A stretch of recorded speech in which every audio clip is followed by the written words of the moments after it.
Okay, it's Ron Sylvester here with the Ohio Farmers Union, and we're with National Farmers Union President Roger Johnson. Hi, Roger. Hi, how are you doing? Good, good. So this is the convention season for Farmers Union organizations around the United States. What are you hearing out there across this big country? You know, a lot of it's Farm Bill, and a lot of it's about the dysfunction relative to this Congress. The two are kind of related. You know, the Farm Bill is supposed to be passed this year. Who knows whether it's going to happen? There's a lot of speculation one way or another. It will be a Farm Bill that's going to be leaner than any we've had in the past. Historically, we have a little money added to the pot as Farm Bills get written. And this time, almost certainly, there will be a significant reduction in the amount of money.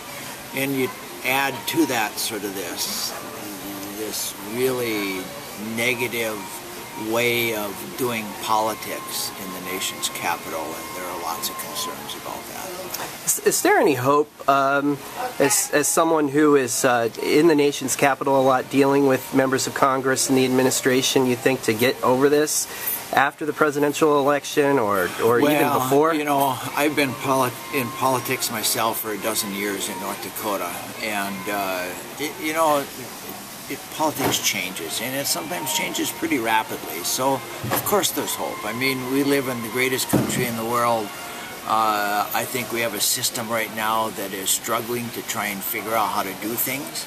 I think we have, almost everybody gets that our spending in this country is at a 60-year high as a percentage of GDP, and our income, our revenue in this country is at about a 60-year low as a percentage of GDP. So all these folks that are trying to figure out how do we deal with this huge budget problem we have in this country, it seems like you have one group that's lined up over here and saying the only way we're going to do it is to cut spending, and another group saying the most important part of this is to raise revenue. The fact of the matter is both things have to happen. And I think common sense tells that. Everybody understands it, but the political system just doesn't seem to be able to get there.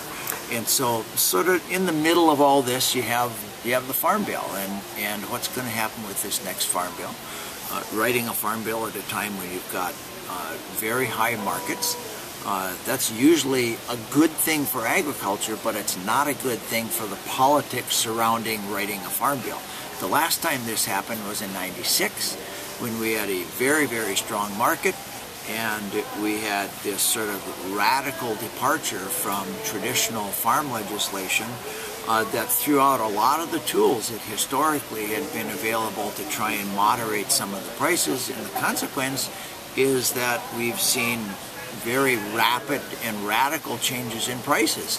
Now, not always within the same year, but if you look back over the last decade, you know, this is a period where we went from $2 corn to $7 corn, and up and down and sideways, and sometimes for extended periods of time.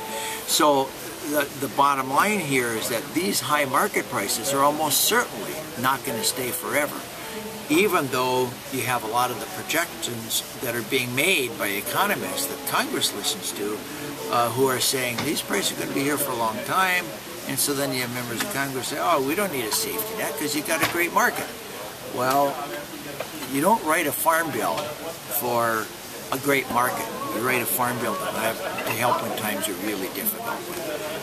You know, when you've had natural disaster strike, or when you have a collapse in market prices. And I think that's what we need to focus on, and we're really to the point where we got to start getting serious about doing that. Thank you. You're welcome.